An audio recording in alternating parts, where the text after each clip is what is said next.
We had kind of a proof of concept moment very early on where we had one of the very first Whole Food buyers come discover us, and she literally hugged us and said, "Where have you been?" And so, Rachel and I looked at each other and we said, "This just may work."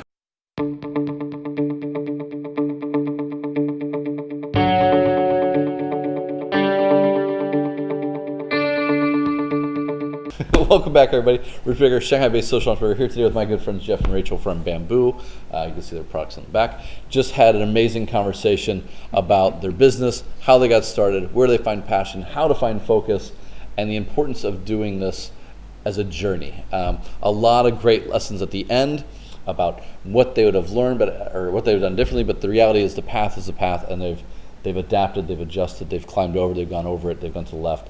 It's been a lot of fun. Great. Well, Rachel and I started this business called Bambu, B-A-M-B-U, way back in 2003. It's about 17 years ago now. And we started the business with a real clear focus of wanting to turn people on to renewable materials and away from plastic. And we do that with a range of renewable materials, largely focused on bamboo, but also dabbling in other renewables that are found here in China, such as cork, hemp, coconut, some others as well. Yeah. What got you into, why did you care about plastic? Why did you care about doing a renewable material to begin with as a starting point? Well, being in Asia, it was quite astounding, or the plastic was more visible than in the West, and we really felt the impact of so much waste and plastic visibly. That was certainly a challenge for us, and if we were going to make more stuff, then we needed to take responsibility for that product and make sure that it was made out of renewable materials. And at the time, we were discovering and getting exposed to, say, bamboo and others that we were talking about while living in Asia, and seeing this material used in daily use items and throughout a lot of our travels and experiences. And we felt at that time, wow, it'd be great to introduce this material to a Western audience with a certain design aesthetic that we later brought to it. With that in mind, then what were maybe the 3 or 4 guiding principles when you founded this? Obviously, materials was important.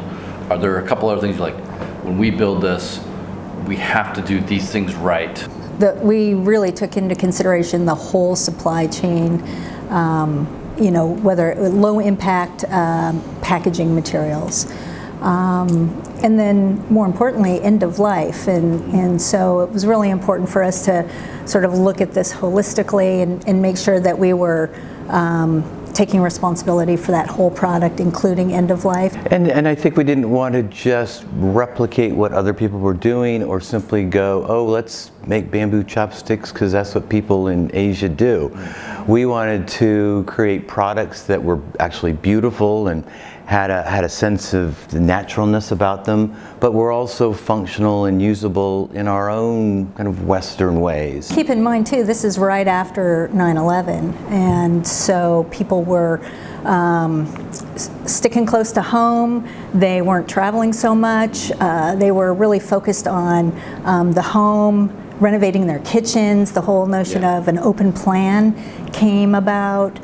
Food Network was exploding. So we thought the best way to sort of introduce a product into the home was in the kitchen. Through the kitchen. So it was a conscious decision we made, and then developed kind of a line of products and identified the suppliers. And we weren't really sure how we were going to do this, but you go to a trade show and you set yourself up and you show your pieces, and we had kind of a proof of concept moment very early on where we had one of the very first Whole Food buyers come discover us, and she literally hugged us and said, "Where have you been?"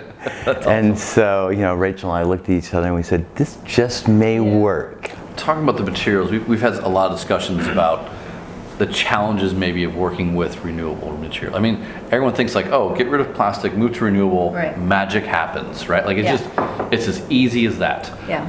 Can you talk? We talk a lot. You guys are farmers, right? Like you start there. Yes. Maybe tell the audience a little bit, like what goes into making like this bamboo straw, or some of these spoons that we have behind us, like. Are you seasonal? Like, is there a rush? Are there things that you ran into? You're like, oh, I didn't think about that. This is just work. But early days, the seasonality what definitely impacted us, and so you just quickly learn what that seasonality is. And for example, and unfortunately, the seasonality of it all is counterproductive to our selling seasons, and so. When we have a really big, one of our biggest seasons is the spring, but the rainy season doesn't allow for harvesting bamboo in this case, doesn't allow for farmers to be harvesting during that time. So lots of challenges. But over time and working with our producer groups, we've been able to the fall is the best time to stock up on our inventory, and so we do a lot of forecasting to make sure that we can get that done. We have to pay attention to moisture content, for instance, and have had to, through trial and error and learning, zero in on exactly where the optimum moisture content is on a bamboo product or the material itself. The curing process, what's right, what's not enough. So part farmer we are, indeed. Okay. You have an organic certification in bamboo. This was new. Talk a little about like the process of getting certified. You've also got B Corp, and you've done some of this. So, a lot of brands, particularly in the space, sustainable, green, fair, like they're always looking for the logos. What is it about the certifications? How do you look at certifications, and what is what's the process? Is it painful? Is it easy? Like, you're a good guy, so they make it easy for you? Well, we felt like our USDA organic certification was really important because our product touched food. The challenging aspect of that was it was the only product that wasn't food that we put forth to be certified, and so normally it's tea, it's food or consumables. It's food or consumables, and so for our product, I think it was particularly difficult because the paperwork was engineered around. It was engineered around consumables, and we weren't a consumable, so we were asking, hey, how do we do this together? So it was a little clunky, but as Jeff mentioned, we were first out to do this, and it was, I'm not sure how impactful it was to our market, to our consumers, but we felt good about it, and I think it's a very rigorous process, and we have to do it annually. They're very strict. Very, very strict. There's no way, you have to go through the process. And that entails going to Bamboo Mountain and tracing the supply right from the origin and all the way through the whole process. And since we started that, other companies or other products are also touting organic bamboo, but they don't carry the same credentials or have gone through that process. Okay, let's talk about it then. People knock you guys off constantly. And I remember actually there was a video, which I'll put down below, the young guy who does like all the sustainability videos. He's like, don't use these guys, use these guys. And I was like, thank God that's you, right? Like, but I've been to a couple of trade shows with you. I've seen like, how pervasive are the knockoffs right now? You guys were early in. If I go to Whole Foods, if I go to Trader, there's so many brands doing this. How do you protect this when we're supposed to be protecting ourselves? Like, we're supposed to be the good people. Right. Well, it's a complicated question. Firstly, as Rachel kind of pointed out very early on in kind of creating the idea of our business, we wanted to be a case study for others. So there was an element of kind of transparency that we wanted to put out there, not so that we would get necessarily knocked off, but to show that we could do this others could too. What we did, and as being the first mover, the material bamboo was quite the green darling when we introduced it. And so we had a lot of press and publicity, and business was doing great. And it's only a matter of time in something like that where you've got the followers that come in. So Rachel and I talk a lot about, we don't spend a lot of time looking around and seeing what other people are doing. We really focus on our own product, on our own process. You can get caught up in that and to no end, and so it just every now and again you'll see it and you'll just take a deep breath. I think we've seen everything by now. Yeah. So No bamboo stock fights. We have on a rare occasion. in the treetops of the bamboo, you can see it. Yeah, I think we've been there. On rare occasion, we have taken legal action, but very, very rare. And so you could spend a lot of time, a lot of energy, a lot of money chasing those folks, and it's just not worth it. Then how do you protect yourself against those who are just like, I mean, they're inspired by your work. Right. I mean, some of them are seeing like, I can build a better market. Some are thinking like, I want to do this too, and now it's available on Alibaba.com. Yes. Right. Yes. So how do you? We've got exclusivity agreements with our producer groups, and we fill them.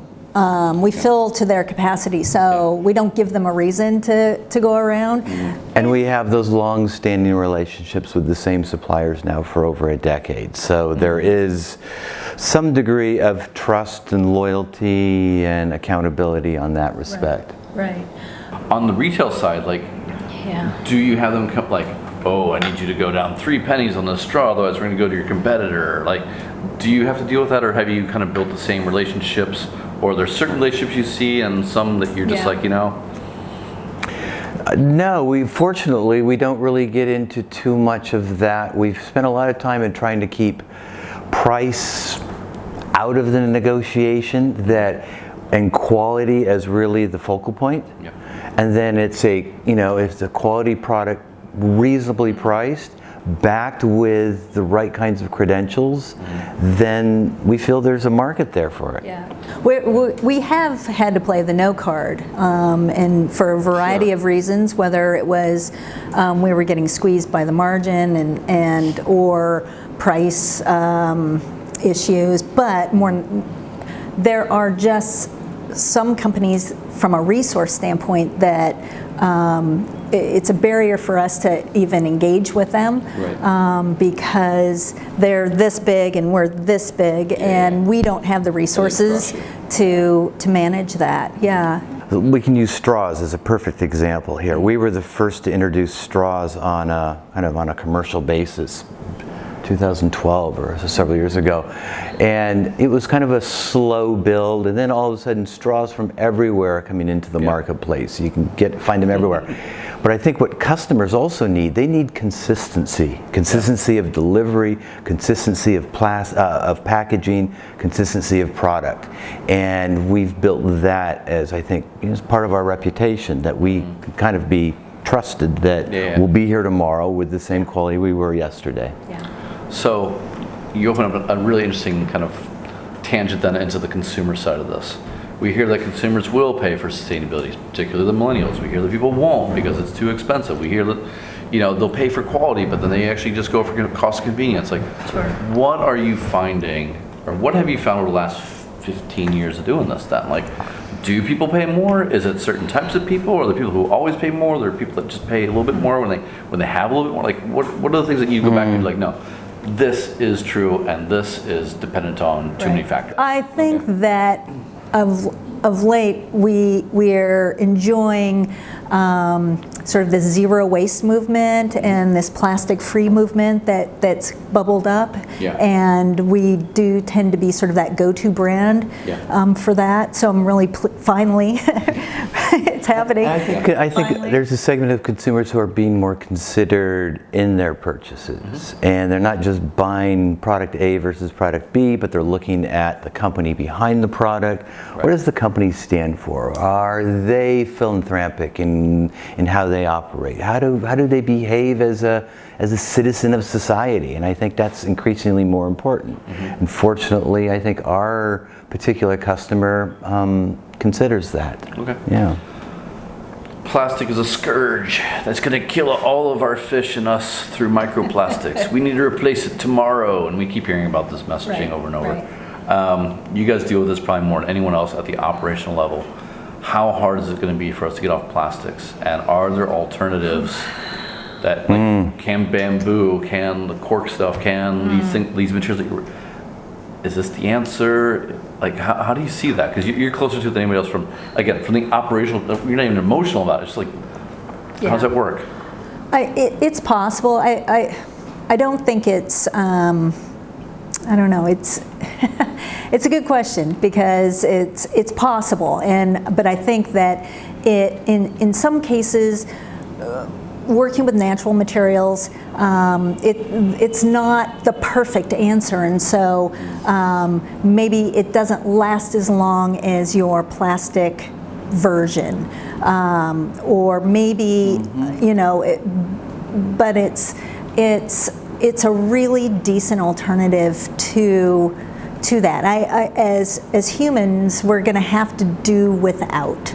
We're going to have to sort of dumb down our lifestyle to simplify. Yeah. But consumers don't like to hear that. So how do you find engaging people on sustainability? Like, is it you're going to have to do without, or here I've got something for you? Like, how do you? It's we're going to provide as many solutions as possible, but I think just at the end, I think the other thing that's happening is people are downsizing. They're downsizing, they're simplifying, and I really feel strongly about the fact that folks are they're willing to go without, and we're starting to see that trend. And I'd say, kind of the encouraging part of this is that we are seeing more people taking a voice, taking a stand against either buying that or supporting this, and so that it's actually consumers who are initiating the change and policy change in municipality procedures that are changing, and so there is a movement. It's on the fringe, it's going to move slowly, but I think the whole notion, and perhaps what's most encouraging, is plant-based solutions. There are more out there than we even know right now, and I think as long as that can continue to build that momentum, there's still hope. How do you tell your story to your consumers, to your ecosystem, I think in a ways to inspire them to think a little bit differently about what they're purchasing, but also really kind of educating them on the natural materials themselves? I think it's important that people do know that we've got, we're conscientious in how we approach this business, and that I think having a foot here and being as involved as we are from the very beginning, from harvest through production to a final product, I think is important. I think that is part of our story, and it's unique to us. We're pretty thankful to the fact that we get to work and live in two different cultures and experience really two different sides of the world that are often very different, but I think more often than not we find the similarities. And we're sharing sort of daily life imagery with through social media, and social media, when we launched the company, it wasn't it's something that it was all very standard, right? And that's it was all about the catalog, and so that's really we've been sort of chasing after social media and trying to do a better job there. But we like the aspect that it kind of puts us in front and closer to consumers and people, and people ask us questions, and we're pretty open. Doing a catalog versus social media, vastly different mediums to tell your story. How did you make that transition, and what do you like about the social media aspect against, say, the old way of doing things? Oh, I think we like the fluidity and maybe the visual emphasis of social media and how it's changing, and the narration can even change. All too often we'd work on a catalog, we'd print it, we'd bind it, we'd look at it and go, you know what, we changed that. Oh, well, it's already been printed, so, you know, so This year will probably be the first year that we are not printing a catalog, and so we're going digital all the way, and we've always put a premium of, as much as we can, of quality imagery, whether it's just a simple, beautiful product shot or something in our environment that lends, that shares part of the story, and, you know, paying attention to that quality as well. Yeah. It's something that as Jeff had mentioned before, just that we're very visual in our life and in our business anyway, and so being able to sort of share our experiences visually is something that we really do enjoy. I think the attention span, however, is becoming so short that yours and mine? Or? No, I would say our consumers, but I think everybody is used to sort of instant stimuli, and I fear we're missing a beat in terms of really like sitting down with a real book or a magazine or a newspaper. Were those buyers different than those that were on social media? Like, were they Absolutely. buying more of? Were they more wholesale? Like, were they different people? Or? Their buyers have tended to be older, and so one of the reasons that we kept with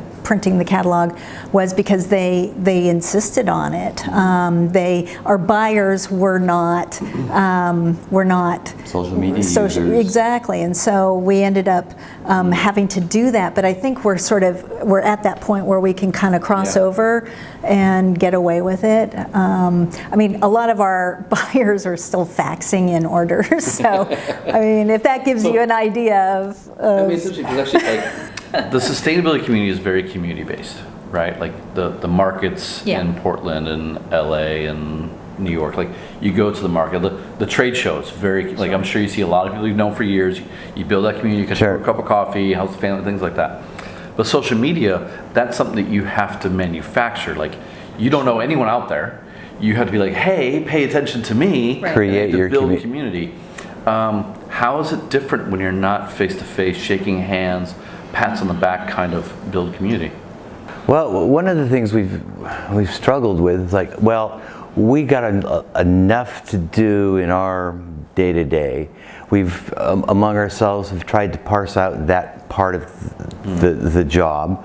And then we thought, well, maybe we should outsource it to a professional organization to do that for us. But we've struggled with that because they're not really they're telling our story, we're not telling our story, and you lose something in the translation, I think. So we've kind of vacillated back and forth, and you know, and I think there's a lot of things we can be doing better that we don't do. You are talking to people you don't know anymore, but I think can you get to know them? Absolutely, and I think we put up and try to open our doors and ask questions and find different ways that people access points that people can know us. And no matter what we do, one thing that we really insist on or instill in our day-to-day is just being authentic. And I think that in turn resonates, and we end up sort of attracting like-minded folks. So I think that being authentic, if you are authentic, then it comes naturally, it comes easily, and earlier you talked about competition or being knocked off. I think one area that's similar is greenwashing, and for us, I think that it ends up being more challenging than being knocked off, because social media, it's so easy to do that, to manufacture that, and people. You can just take pictures from somebody else if you want, right? Sure. And people still inherently believe what they see and read. read, and I'm reading it, it must be true. And so that for us is really frustrating, is the amount of greenwashing that we see out there, worse than getting knocked off, I think. Okay. And so I think our narrative has even changed over time. So, for instance, when you talk about material, not all bamboo is the same, for instance. There's qualitative differences. There's the way you can handle it, and those things make a difference. So, and I think, so as people in general build their knowledge of sustainable materials, we'll start to see how people can, make those discriminating choices. Yeah. I was actually thinking, like, the Jeff and Rachel story, right? Like, this is something that I think we've talked about how much you guys want to tell, how much you don't want, but it's almost like a lot of the stronger brands now, they resonate with like the founding story. To get away from greenwashing, to get away from brand, it's like, these, and that's, in a way, it's like, we know Jeff and Rachel, like at trade shows and the markets, and they know you. So they're more inclined to stay with you. Do you struggle doing that online? Like, are you comfortable with that? Is it something that like you find people come to and then you take them offline and you have more personal conversations? Like, how? If what we're trying to achieve is truly sustainable, then it cannot solely rely on Jeff and I, and we need to have mechanisms in place that allow for the business to carry on with or without us. And how do you do that? And we don't want it to be necessarily reliant on us, but if we can sort of instill those values and those aesthetics, to other people who can carry it forward, I think that's important, because if not, the company dies with us, and that's a shame, right? It's not the exit you want. Right.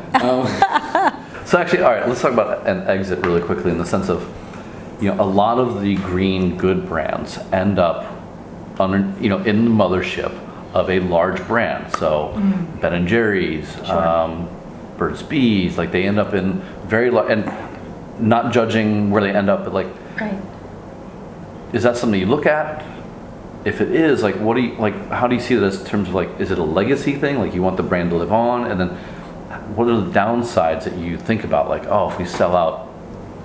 Right. I think early on I was encouraged to think, in the case of like Ben & Jerry's, that their values and their story and purpose is actually going to be magnified and absorbed into the larger culture. And I think in some instances that is the goal. But that's very, very difficult. And even merging two cultures that are so diametrically opposed is almost impossible. And we've seen very few examples where that actually works. We never started this business with the exit in mind. So maybe that's a little bit different than most people who start businesses, is they know when they're going to get in, they know when they want to get out, and they know how it's going to go. We got in because we wanted to do something that mattered to us and felt good, and we didn't mind working hard, and we didn't put an end date to that. And so I'd say we're probably both surprised that 17 or more years later, we're still doing what we're doing. But we've talked about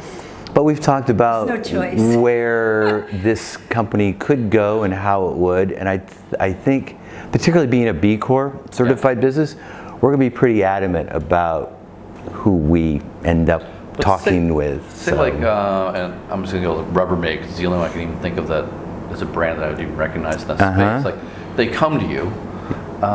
What are some of the principles you like, look, if we're going to do this deal, these are the 3 things that we want to make sure stick around? Well, I'd say, firstly, and I'll say it before Rachel, because she'll say it too, is, we didn't build this business on our own. We've got people. Now, we don't have a large team, but we have a team of people that are equally dedicated and care. So I say that we'd have to understand how that piece works. We've got suppliers too that rely on us, and we rely on them. So there is that kind of dynamic we are.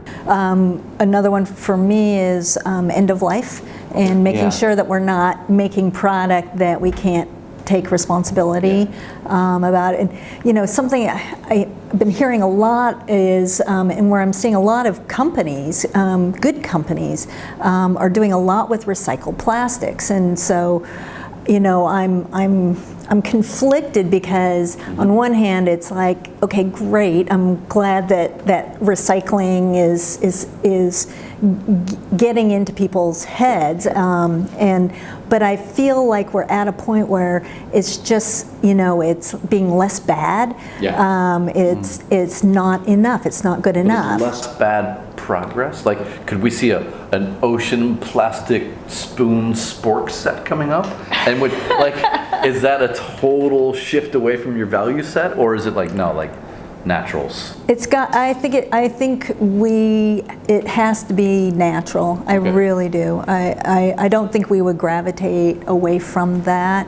I don't think we will ever get into recycled plastics. Even in a closed loop scenario, I just don't. We just need to stop making it, or making so much of it. Materials where it's difficult to Yeah. separate. And Combining materials, and I'm seeing this in the fashion industry, and they're saying, well, we're being less bad because we're making things out of recycled plastic, and then I think, well, who wants to wear recycled plastic against their skin? Why is that? Yeah, I mean, so, and then why are you still pumping out new, SKUs and colors and, every month? Why? It's just, that has to stop, as well as how. I saw a great video about how there's 52 seasons in a year, and I think it was Trevor Noah one. No, we call those weeks. Those are weeks. Yeah. They're talking like how fast fashion groups, they every day they have a new thing coming out in these stores. Every 3 days they get a new ship. Yeah. I think that's what Rachel was talking about Yeah. earlier. We've kind of got to get off that train of new, need it. Yeah. And so, I'm encouraged because we It's also an see addiction. natural fibers. I think we're really becoming talking about an more addiction. The So- buying cycles. It's an addiction. Our products is going to last a really long time, and so maybe somebody starts with a spoon and they come back and get more spoons. But If you're a consumer, then how would you what would you want consumers to look for when they're buying something? Then, what are some things you wish they'd consider more of? Quality, probably. Well, I'd say when we started, I think we had an idea that a green product would be the motivator, the primary motivator of purchase. And I think what we learned is it's really the same for any product, is are you attracted to it? So does it have a visual appeal to you? Is it reasonably priced in your mind? And then thirdly, what else does it bring? And in our case, it has some green credentials. So I think those factors are still the same And price. in anything that we... It's always a factor. How sensitive to price are your consumers? price to value is really important, and so we definitely. And one of the reasons that that we chose this type of daily use product was specifically so that it would be accessible to everyone, that we weren't pricing ourselves out of a certain consumer, but that it was affordable to everyone. And so affordability, it was really important. Yeah, really important. I would say also, I think maybe no price barrier, but convenience barriers. Yeah. So as we're all living hurry up, quick lives where there isn't enough time, we're probably seeing fewer people spending the amount of time in the kitchen making that good, nutritious meal, or stirring that with our spoons, and that it's much easier to get something delivered or buy it or nuke it and any of that. So I think we appeal to people who see the value in spending time in the kitchen and putting the effort into the food. There's things you control, things you cannot control. You've got the trade war coming up that you guys are, exposed to. You have whether or not people are stirring their food or nuking their food. You can't control that, right? What are the things, if you look at your business, that you focus on that you can control, and you really try and make improvements, adjustments, innovations? What are the things that you look at your business and go this is what I should focus on every day? You try to do that, but the distractions are great as well. And so, you brought up the point of the tariffs, and we've been on pins and needles for I don't know, 8 months to a year, and that's been very distracting. And I think how we ended up sort of attacking that was just do something. Right. Do something as much as you can. You end up learning a lot, and so And feeling better. and feeling more confident. Even though you can't control the outcome, you can at least control your piece in it. Right. So, so there's a lot of noise in our day to day that some we have to pay attention to, and we try and do something about it. And then I think the things where we really stay the course are focusing on our team, making sure everybody feels good about being on the team, and product quality. Product quality. It comes down to quality. Even packaging quality, or even box quality, or even the things that people don't think about or don't see. Right. We do.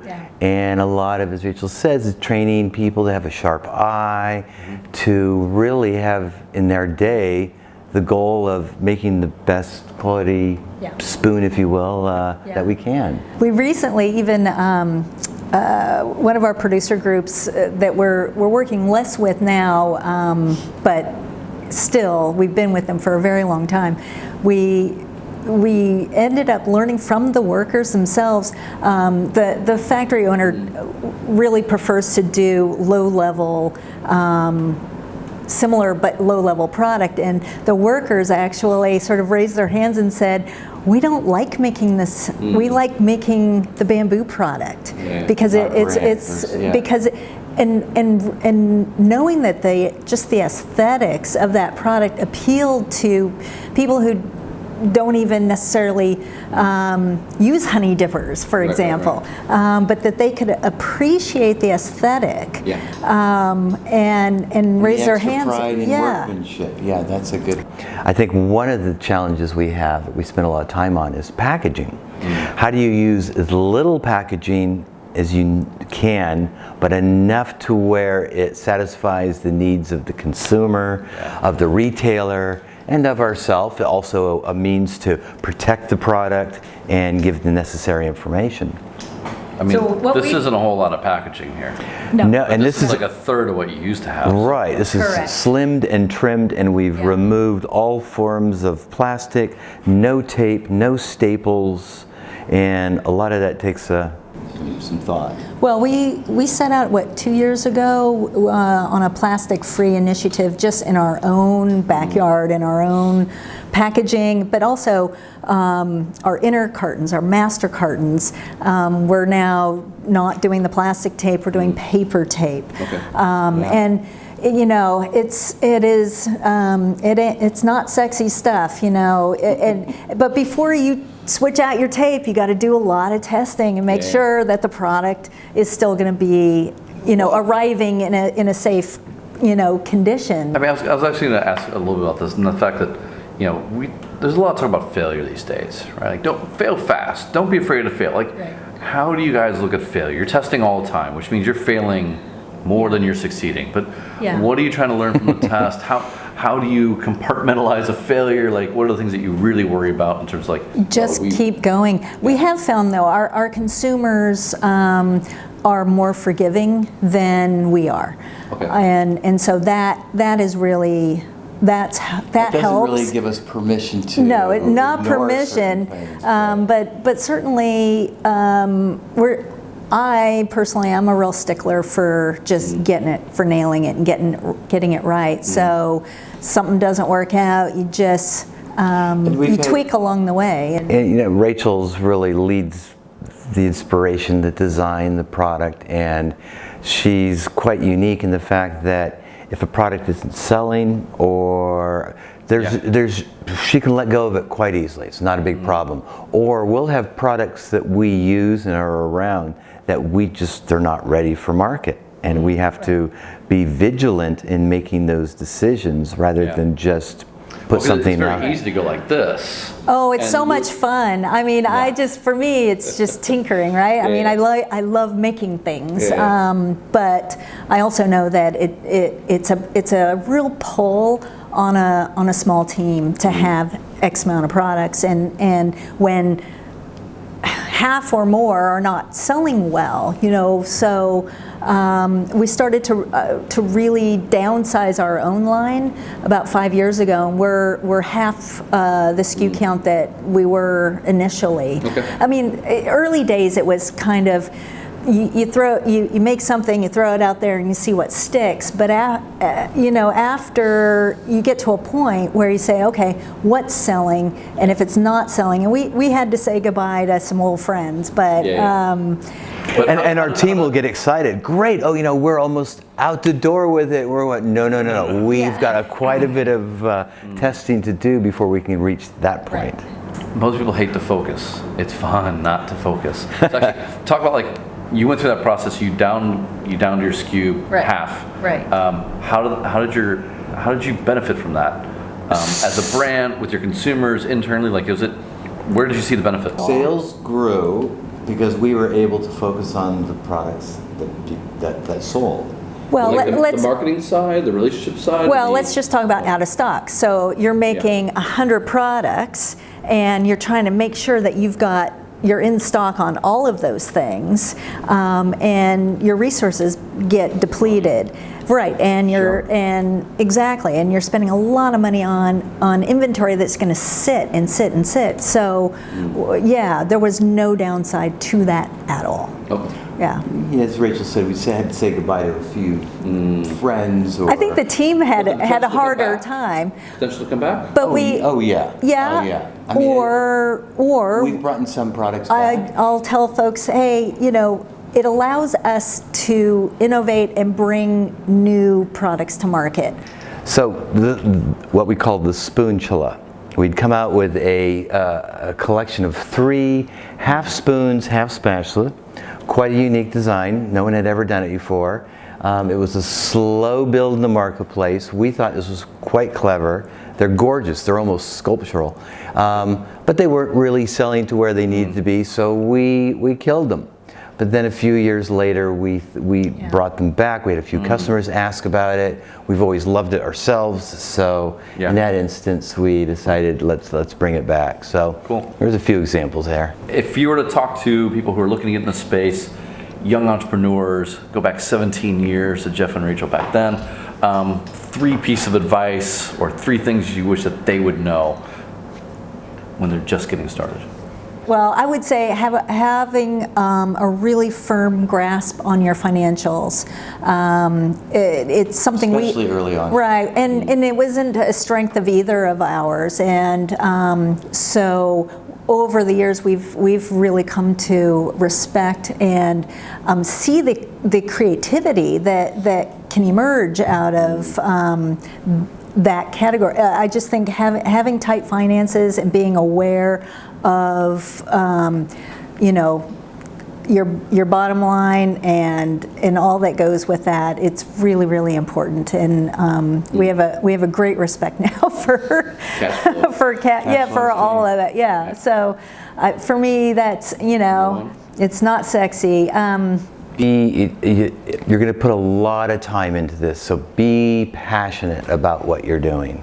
It's got to be important because you're going to have to make compromises, and it will help lead you through. Well, and that old adage where people say, if you could do it again, would you? Yeah. And the answer is absolutely not, because once it's a lot of hard work, and so if you knew it was going to be that much work, you wouldn't do it. That's kind of the story that we're trying to tell here is this is all fun and it's all green and bamboo, but in reality there's a lot of lessons. And you'll be faced with so many challenges and barriers, some that you can see coming, some that blindside you.